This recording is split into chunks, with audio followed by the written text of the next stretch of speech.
I'm Jill Hartz, I'm the museum director. I want to introduce Amelia Anderson, who is a second-year graduate student in art history, who had an internship with us this summer. And at that point, I was organizing 3 exhibitions that just happened to turn up, which was great. But it also meant I needed a lot of help. So Amelia stepped in and learned a whole lot of things, right? Yes, I'm a Victorianist, so this is not my, my specialty, but I dove in real quick and learned a lot. So great, and I hope found it interesting. Yes, definitely. But so I, when I was at the University of Virginia in in the 1990s, and first went to Cuba.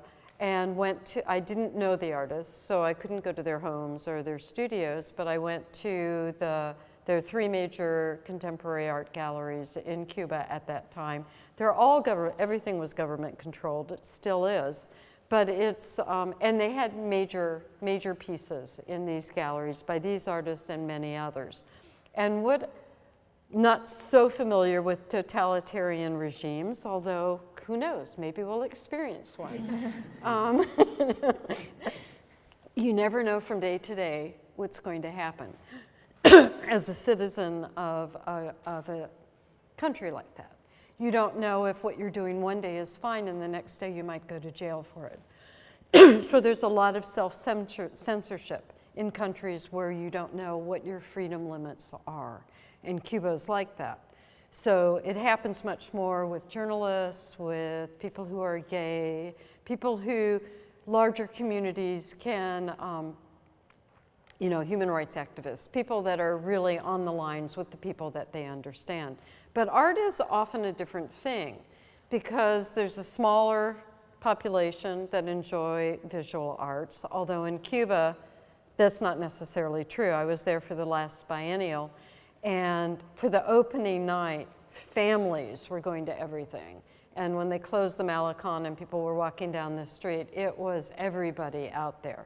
So I think it's very different than the high art kind of appreciation that you have in this country to a certain extent. But artists do censor themselves, or the country is willing to let them create art that may be provocative, edgy, in their own way, very critical of the status quo. But because this art is being bought by people who are leaving the country, it's fine because it brings money into the country. And the way this has worked, and I think it's still working, is you can buy art in Cuba legally. You get receipts, you can take it out, you come in through customs, everything's fine. Those receipts tell you how much money you paid for it, and they go back to the government. And a percentage of that, nearly half of that, goes back to the government. So the artists then have to pay the government part of that price. But the more they make, the better living conditions they have. So they have a larger studio, they have a bigger house. Now that Cubans can buy property, it's slightly changing, which means that the artists who have been in houses that maybe were their families or others, if they're doing well, they get to stay in those houses and kind of buy them. But that's a whole new, Cuba's going through this huge transition of toward, I wouldn't call it capitalism yet, because I will be amazed, although I should never say that anymore, that gambling would ever come back to Cuba. But, so it's a very odd thing because you can see things in Cuba that I wouldn't be able to do here in this museum. For instance, there is a major artist named Carlos Garracoa who lives in Spain and Havana and supports contemporary artists and is just a wonderful guy. But the exhibition I saw in a state-sponsored contemporary gallery in Old Havana at the time, the Old Havana Gallery, had many pieces, but of the 3, he had 3 video projects. And forgive me for those who have heard this before, but on one stand, he had loaves of bread because there weren't any bread in Cuba. So he had a video of he and his wife making bread. It's like, great, that's never, that's not real. The second one was on top of the pedestal was a house made of razor blades. Instead of cards, it was of razor blades. And the video was of him cutting his wrists. He survived, but cutting his wrist. The third one was a Molotov cocktail, and it actually told you how to make it. And I'm thinking, now, what would I mean, I could put them all like relics under vitrines or something like that. But I'm thinking, how can you get away with something like this? There were 1,000 people in the galleries. And is it cathartic? Yeah, to a certain extent. It brings them money. But it's a very odd relationship between art and government and what's allowed and what isn't allowed. So there are no set rules, is what I want to say. Artists are incredibly creative, and they're often pushing the boundaries. And there are many artists in Cuba that make beautiful landscapes, that work with the folk traditions, the religious traditions, all of that. That's not what you're seeing in this gallery. So the art that we collect, and we probably have well over 60 to 80 works now, is at a certain level political work.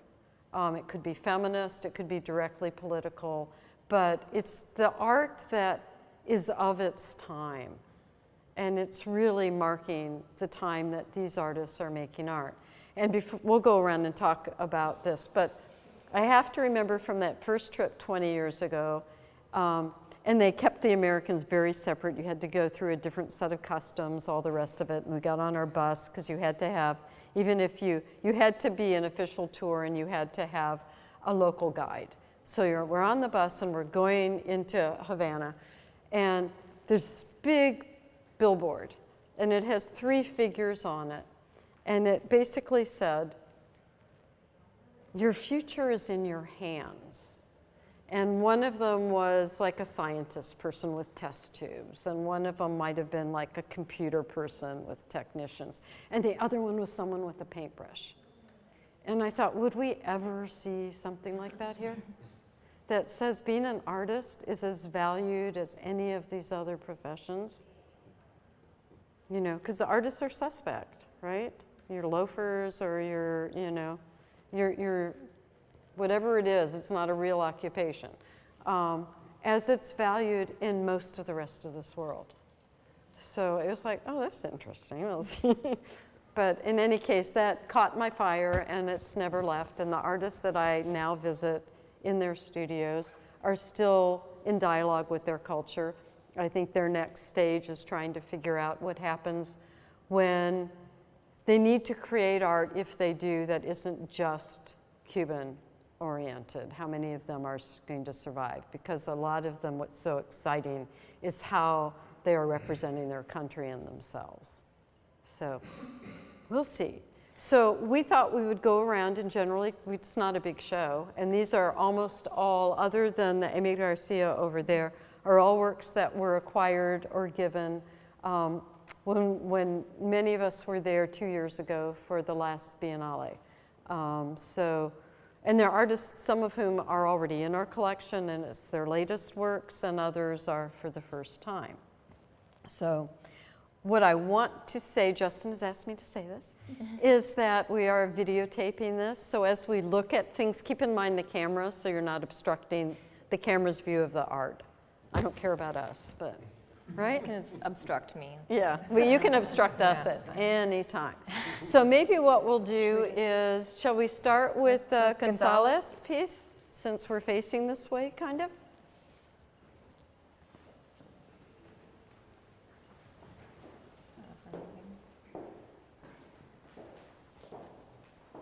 So this is Quinquinio Gris. I speak German. I don't. Or even Spanish. Yeah, Spanish. So I don't. I'm not pretending that I know how to pronounce that. By Alejandro Gonzalez, and his previous works were of Cuban people who are on the periphery of society. So LGBTQ youth, prostitutes, drug users, drug abusers, etc. And lately he's been turning to recreating historical photographs. So you can see that this is a model. He builds these small models out of cardboard, which you can see where he's cut on the inside. And he recreates historical photographs from the Communist Party during a period where there was a heavy amount of surveillance and censorship. So he's kind of turning the tables and surveilling them and recreating them and recreating his own history. Right. So if you saw the original photograph, which this is the first meeting of the Communist Party when Fidel came to power, then you could see that he's recreated this, but in a very like hands-on way, which is also an aspect of Cuban art because they don't have a lot of materials to work with. They have to do what they can. You don't necessarily want a fine art piece made of cardboard, you know. It's not going to last. The models are amazing, though. Yeah, the You models can are find really photos of them amazing. online. And I mean, it's just, the inventiveness of it is wonderful. So this artist had 3 pieces. There was another kind of gathering of communists. But the third one, at some point, the ballet must have staged Swan Lake on an island. And there's some photos of that. So he had recreated that one too. So if I could have gotten a second one, I would have gone into the arts more, but I thought this was more important at the time. We do have another work by Gonzalez in the collection, which, as you said, is a young, either gay, you know, someone who's not supposed to have existed in Cuba, one of the invisible people that are on the streets and the street life, with these just gorgeous green eyes. Yeah. But I think what interests me about this, other than the reappropriation, which, do many of you know Vic Muniz's work? Vic Muniz is a Brazilian photographer, lives in New York now, who started as a sculptor. He did this film called Wasteland that some of you may know, about trying to create this piece. I don't know if it was the Marat painting, but it was a piece out of the biggest of all trash in the largest dump in Rio, I think. But he started as a sculptor, and he found out that he loved photographing his sculpture more than creating the sculpture.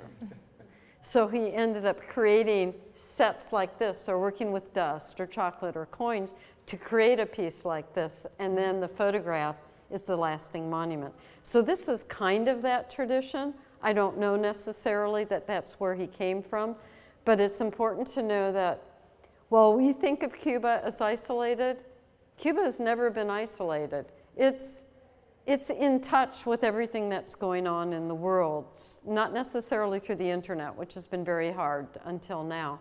They are trained in the Beaux-Arts tradition. They know what European fine art is and what that practice is. When they get an art magazine, it goes through the arts community. So it's a very tight group that learn everything. And their technical skills and training are extraordinary. So, I mean, they are amazing artists, whether it's traditional media, video, or whatever. So it's not a fluke that the quality of the work and the dialogue that they give us is first rate. I mean, they know what they're doing, right? I don't know if you have any questions about this or anything you want to say? Just a comment. This is part of, I think, the insidious insinuation that artists sometimes engage in consciously or subconsciously. The fact that these are cardboard figures speaks to me as a sort of subterranean criticism writ large. So I don't know what the Cuban government or the sort of censorship apparatus, they could see it ultimately as a propaganda piece. Right. Yes, right. But it functions on several different levels. Right. And I think, you know, like the figures are either tin figures or something, but they're all exactly the same. Yeah. So at that level, it's like the monotony of it, of everyone, you know, getting with the program too. Yeah. But so for instance, at the opening of the biennial, what's her name? Cristina Vives, who's one of the major art historians in Cuba, had a big opening. They have a beautiful place, and they had 3 floors with the major artists that they wanted to present to people coming for the biennial in their home. And so this was one, they had his 3 new pieces in their home. She's married to Jose Figueroa. Jose Figueroa was Corda's assistant. He's also a photographer, so they have a lot of Corda. But Jose is really a great photographer too. But for instance, they had his work there, only 3 editions of each photograph. 2 of them got bought that night. So they're all leaving Cuba. Nothing's staying, you know. So that's the other thing, in a way, that whether they at some point ever get it back, or artists make new prints or whatever, I mean, it's hard when you see that legacy isn't staying in Cuba, but it might not survive in Cuba yet. So at least we're taking care of it, right? And a lot of people are. I mean, a lot of people love Cuban art. Is there a national museum that collects contemporary art now in Cuba? There's a fine arts. There's a fine arts museum that has 2 buildings, and one is for, you know, fine art around the world, and it's wonderful. And the other one is only Cuban fine art. So they are collecting, and Political work as well? they're collecting probably examples from every major artist. So I don't think they're, I mean, all of Cuban art at a certain level is political. It's just the way the people are made. And so it's been going on for 50 years anyway, but I don't know how young they're going. And, you know, will they take someone who's in his 30s yet? I'm not quite sure. But when they see that foreigners are grabbing these pieces up, then I think that also makes the curators there rethink what's going on too. So this is Elsa Mora. Elsa Mora actually lives in Woodstock, New York now. She ended up, it's a funny story because she was in Havana and had a friend who wanted to introduce her to a LA filmmaker. And it's like, oh, okay, whatever. So anyway, they ended up falling in love and moving to LA for a long time, and then his job took them to New York. And she has done many things. We have other works in this of Elsa's in the collection that will be shown starting in when Gay Outlaw show comes down. We're going to be putting a Latin American show as a companion to this. And I think there are 2 photographs that Elsa Mora has done that are going to be in that show. Am I talking about Elsa? I think Yeah, so. okay. Yes. We divided it up. So Elsa, one of Elsa's major mentors and influencers was an artist named Belkıs Sayun. I don't know if any of you have heard of Belkıs Sayun, but Belkıs Sayun is really responsible for the emergence of an incredible printmaking movement in Cuba, responsible for the Taller Gráfica that started there, that's in Old Havana. And she was just a larger-than-life character who did these huge paintings and prints that really looked at a form of Afro-Cuban religion and kind of tried to put women back into the mythology of that, which was very problematic for men, especially at the time. But her skills as an artist were unbelievable. She had a lot of issues. She killed herself when she was quite young. But as a woman artist of the time of Ana Mandiera, who many of you may have heard of, she influenced generations of both Cuban printmakers but women artists. So the photographs that we'll be showing of Elsa's have her in blackface, which is interesting to say these days, but with objects. So it's very enigmatic in a way like Amy Garcia's when we get there. But she works in very varied media, but for the past few years she's been working in cut paper and doing these incredibly intricate cut paper pieces and books. And I think last year she had a whole section in Oprah's magazine. Oprah had commissioned her to do things. But she has a website that you could Google, and it's amazing what she does in all the different materials. So in another year or so, this whole space will be filled with paperworks that Elsa is going to make for us. So her work, other than what she did with the photographs, I can't say this is terribly political, it's certainly feminist. We're trying to figure out why in Spanish entrance and exit are written backwards, because this wasn't made as a print, but she does printmaking, so something we'll have to ask her when she comes, but that's kind of interesting to see. Anything? No, you covered it. Good job. Okay. All right, so now we'll go to Renee Pena.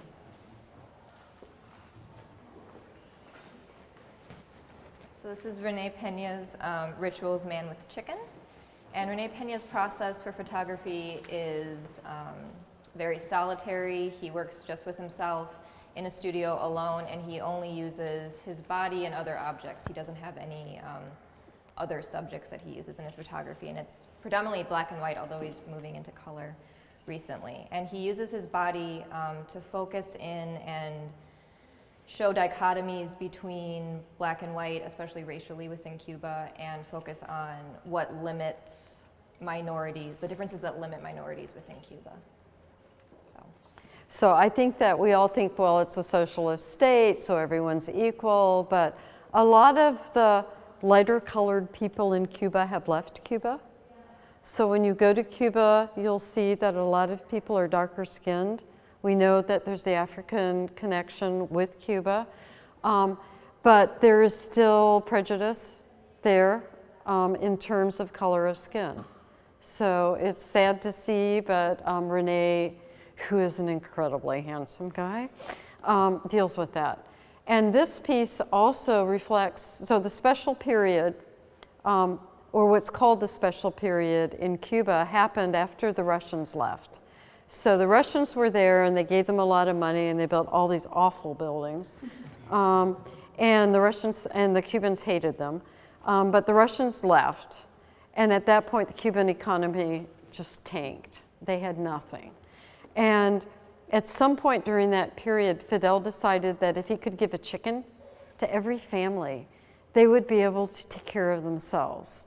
And perfectly ironically for Cuba, the chickens got disease. So they had to all be killed, right? So we have a little white chick there. So this operates on many levels, both on the race or color issue in terms of black and white, but also on the impossibility of survival, of, you know, good ideas that go wrong. And everywhere, to me, this is so emblematic of what Cuba is. You know, so much potential, so much hope, so much beauty, and yet the impossibility of trying to make a life for yourself. So, but he's really great. And this is Ibrahim Miranda, and I think Jim really liked that visit, right? We got to visit his studio, which is in his home, and a lot of artists have their studios in their home. And Ibrahim works in a lot of different materials, but he's been doing prints primarily of city, cityscapes, city plans, and then finding within those city plans around the world, Paris, all kinds of places, something familiar, an animal, a person, an object, something that will draw you into that, which may or may not be particularly enriching for what you're seeing for that country or city or whatever. But in this case, he started it with 2 paintings before he did the prints, and one of those paintings, the first one he did was of Guantanamo. So this is actually the geographic plan of Guantanamo, which, given my interest in politics, was like, well, I have to have that. And then this one has an African woman as its shape, which, you know, so much of Cuban culture is based in African diaspora culture. So I thought that was really great. So, but we also have a quilt of his. He did a number of bed quilts, which you don't necessarily think of a male as doing, but he put a lot of these patchwork quilts together. And the one that we have actually has a skull on it. So you don't, you know, it's quilt and then you look at it and realize, oh, that's what it is. But he does these beautiful prints and paintings, and he's just, again, so many of these artists have been trained in the fine art schools in Cuba. They know how to do anything they want to do. They just have to find the materials to do it. So we're going to go over there. Christina, this is, let me just make sure, Cyrenaica Moreira. So Cyrenaica was actually trained as a theater person and interested in performance. And she is one of Cuba's major video artists now. But, and I have seen, we have many other pieces where she uses primarily photography and photographs her body in these like narratives that you can't imagine what they're about. And she has bandages on her, she'll do different things to herself. And you know, you don't know really what the story's about, but you know that there is some long story with that. The first time I was in Havana, I ended up buying one of her photographs for the University of Virginia, and she hadn't really heard of either well, they didn't have archival paper, but they also, she wasn't doing limited editions. And that was really hard for a museum to buy a piece that could have endless numbers of copies. So I said, and in all of the photographs, she had an object. So I said, well, you give me the object, I'll take the photograph. So we were able to do that, which worked out pretty well. But now I think they've got their archival paper. She has limited edition photos, and she's also moved on. The second time I was there, she had never had a 15th birthday party, which is a huge deal in Latin America. So it was during a biennial, and she rented out the Casa de la Música, which is a big kind of dance hall music place in Old Havana, and decided to stage like a Busby Berkeley musical. So she spent a year learning how to do all these big dances, and she changed costumes every time. And you just go in and, you know, watch this for like an hour. So it was ended up this performance. So the last time I was there, we visited her, and she was living in, I'm trying to remember what the town is. It was where Hemingway lived, Colomar, right? Colomar? And this was on her wall in her bedroom, not with all of the flowers, like really close up in a corner of her wall. And I had never seen a work like that by her before, so I asked, you know, so can I have that? So she sold that to us. And I'm still trying to understand what it is, because I appreciate it aesthetically. I think it's an amazing piece. I'm not sure if you can hang it quite like this, but I like it this way. Our preparator thought this wasn't a good way to show it. She had done a series of photographs of herself with suitcases and moving in different ways, where the back of her foot was just like that. And it was almost like the impossibility of, I want to move forward, but I'm holding myself back. And then she'd also done a series on photographs of a cast of Marat's leg. I don't know why, but people did a cast of Marat's leg that are just horizontal on pillows and stuff. So it might have worked toward that and then done this. But I imagine this is a cast of her foot. So it's very personal. And as I said, I'm still trying to figure it out. If any of you can help me, that's great. But I just think it's a great visual piece. Well, if she didn't have a 15th birthday, then this is like a 15-year-old girl's room. Yeah, She's right. reflecting back on that. So these are by Amy Garcia Marrero, and she's a classically trained painter. And you can see that through her engaging with the Western art historical canon, kind of reflecting Artemisia Gentileschi's Judith Slaying Holofernes. And what I found, I think, the most interesting about her is that even though she's engaging with these ideas of gender and femininity, she does not consider herself a feminist artist, and in all of her interviews, she gets very taken aback when the interviewer asks her about feminism and how she fits in to the contemporary feminist art world. And I think she never explains why, but I think she feels that maybe that's a Western white woman's area, and that the issues they're addressing in America or in England, she cannot address yet within a Cuban context. So. Yeah. And so you can see these are collaged photos, right? So she had done paintings of her face. She's absolutely gorgeous, but then had superimposed those onto this photograph of herself. She's an incredible painter. She started as an embroidery artist. And I think the piece that I had bought for the University of Virginia 20 years ago had this great portrait of herself in the middle, and then had collaged all around it sections of Grandma, the newspaper. But it also had an embroidery thread that came up to her eye and then just hung down. So it was almost like this red tear that just would never end. But she's amazing. This last year, well, during the Havana Biennial, she crocheted a cover for the seawall, for the entire seawall. And she had other people working on it. She created small ones that she could put on photographs of the seawall, but there was I don't know how many, 10 or 12 artists were invited to create pieces outside all along the seawall. And you could walk along there, and especially on the opening night, and see what they were each doing. So the impossibility of covering the Malecon is pretty wild. But she also did the paintings over there.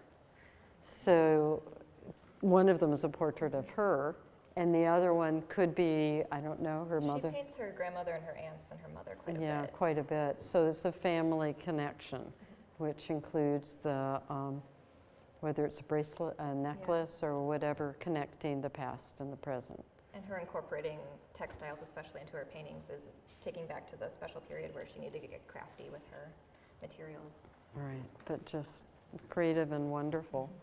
So we, Obviously silly question, but those are obviously a unit, but are these similarly a unit? they could have been bought separately. She had a whole series and whole exhibition with all different ones. And in fact, in our new faculty club in the lounge, we have another one that has her looking at herself in there. So it was, you know, she did a whole series of these. And she does paintings too, but the paintings were out of my reach. Photographs we could do. But we're happy to have support to do more. Well, those were a gift, which was nice. There was a collection in Miami that was dispersing, and a gallerist I knew asked if we wanted those. So that was nice. He's given us some great pieces. Shall I do Curat? Yeah, you can do Curat. Okay, so Miguel Curat, I met during the last Havana Biennial. So the international artists were scattered all over the city in different galleries and places. But in the Mora, in the fort, each of the rooms was reserved for either a Cuban artist or a collective. And one of the rooms had works by Curat. And I was just taken with this because this is the history of Cuba.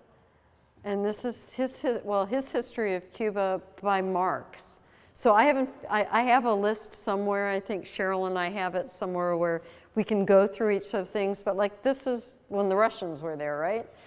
So, you know, it's really interesting to think about how you would talk about your own history or a country's history if this was how you had to do it. What would that mark be that would cover that important time? I just loved that idea. He's a major artist who does a number of different things, but I find that really creative. We also have another work in our collection by Novo, who is a really young artist. And this idea of this line of continuity or this line of history, in his work, the line is a separation between a little house in Havana and a dock in Miami. So it's also, you know, the immigration line or the travel line. But I just find that such a creative way of dealing with that. So the only other work, and you can look at this yourself, is this stamp book. And this is a reproduction of a stamp book. If we had the original one, I think it would be really valuable, but it looks like the original one. So I don't know how many of you had this as kids. I know I did, where you can go pick up this, you know, book at a grocery store or whatever, and then you'd either buy or you'd get these stamps if you bought jelly or whatever, and then you start pasting them in your books. But in this case, if you bought guava jelly at the time, you would get 4 stamps and your kids could put those in. And by doing this, you'd learn what Cuba wanted to learn about the revolution. So it's the kids' book on the revolution, which I think is fabulous to have. And that was available. We saw that, I think Randy Stender, who's on our board, saw that before I did. In Christina Bibes's house where we got the Gonzalez picture, and it was like on a magazine rack. It's like, those for sale? Can we have that? But he gave that to the museum this year. So, Jim? I'm a nation that has been isolated for such a long period of time. Do you see any kind of common threads of an identity that's been developed out of that isolation among all these artists that might now in time be broken down because it's going to be opened up? And Well, the I think identity diluted by this influx of... Well, I think it's, I mean, I don't think they've been isolated. I think we've been isolated from them. But now they can travel more, but I think they know what's going on in the world. So in that sense, they're not isolated. They may not be able to go see the whole world unless, you know, they're coming back, and that's happening more often. But I do think navigating the type of art that's going to still have resonance that may not be Cuba-based is going to be hard for a number of them. But I have to think that they are so smart and so creative, they're going to figure this out. Not everyone's going to survive, but a number of them are still going to have this dialogue with what's going on in their community and in Cuba, because they're going to stay there. And they may travel, but they're going to leave. There are a number of artists that have come to New York that are, it's interesting to see how they're trying to play in the mainstream. Some can do it much better than others, or they can keep taking their style or the kind of work they do and change the subject matter. But it remains to be seen what happens with that. Yeah, I'm fascinated to find out. Question? You mentioned several works that have been donated. Is that a reflection of the generosity of Cuban people in general, or is that fairly common throughout the art world? It's not donated by Cubans. It's donated by collectors in this country that are revising their collections or had promised them to me, because I traveled with them. But I traveled a couple times with a major collector who was on my board at UVA, and he's now given us his Cuban collection. But I helped form that collection, so it's like, yes. But sometimes people decide, oh, I was really interested in Cuban art for a number of years, now I want to go do something else. And sometimes they're willing to give it, and other times they sell it. But most Cuban art, I mean, there are some artists that are really pricey, but a lot of Cuban art you can get, probably most of this is under $5,000 a piece, which is a lot of money, but not in the major art world. So it's not like a $100,000 piece to buy. How are we ever going to do that? It's at a level where we can do that. Many of these people bought a lot of this art at a time when it wasn't that valuable, or if they've spent 50 or 100,000, that work is working in the international arena. But people change their collections. Yeah? You're going to Cuba. We are. Yeah? So that's really exciting. This is our introduction to the art. Yeah. No, I mean, it's a fascinating time to be there because things are changing so much with what's happening in the US. Other countries have been there. They have cruise ships, all of that's there, but they have not had the material resources to do a lot of things. You give them those, it would be great. It's like they were able to start small businesses, but there's no material to start small businesses. But now that they can buy property, they're working a lot with people in the US and other places where they can start having more restaurants. Things are really changing. They're digging up all the streets for sewer systems, but they probably have no idea. I mean, the big problem is going to be when people have cars there, because now hardly anyone has cars, and you've got all the old cars from the US, but their streets aren't made for lots of cars. I mean, there's a lot of infrastructure that is just not there and is so wonderful the way it is, but we're benefiting from their poverty. So, what do you do about that? Are children encouraged at all in the arts? Everyone's encouraged, yeah. I mean, and they have probably the highest literacy rate, certainly in the Caribbean, but in most of Latin America. As I understand, the supplies are so difficult Yeah. to get. But they use what they can, which makes it creative, and I think all of us who go take things. It's getting a lot easier, but yeah, no, it's hard. It's really hard. But yeah, I think the arts are really encouraged. So what I was just hearing was that it was going to be shut down as far as between the U.S. and Cuba. Oh, because of Trump? Yeah. You just threw it there? Yeah, just last night I saw something where. He's going to build a casino. So I want to keep it Oh, up. there we go. There we go. Let us hope that one person cannot decide all of this. We have, it'll be really interesting to see what happens, but I think that we all have to be a lot more actively engaged, and it's like, it's like, okay, things are going okay, they could be better, but now we all have to no, we can't do that. We have to be a lot more activist to protect this country. And that's probably like the other side thought of us. But we have to do that too. Go to Washington and protest. if they call you. But I mean, it would be crazy because it wouldn't just hurt us, it'll hurt them, and not for any good reason, you know? I mean, we support dictators around the world, right? Why not Cuba? Hard to know. So you mentioned acquiring more pieces. So is there a long-term plan to continue to acquire more pieces? I would hope so, but I think it's also part of a larger Latin American collection. So Cuba is kind of like, doesn't matter if you don't have a lot of Cubans in your community, everyone has this sort of, not everyone, but a lot of people have this kind of love affair with Cuba. So it crosses over and it's useful in many ways in teaching, but we try and build collections that are used in teaching. And so we have, we're building Mexican, Peruvian, different areas that support what faculty will use more. So it's not just Cuban, but Cuba has been, because I have expertise in that area and because it's been affordable, I've been able to try and build a definitive collection. I'm still interested in gifts and knowing if anyone, you know, wants to help us in that area. But certainly there's a lot of other areas that we collect in. You said that the Cubans now, if I'm correct, could sort of buy private property.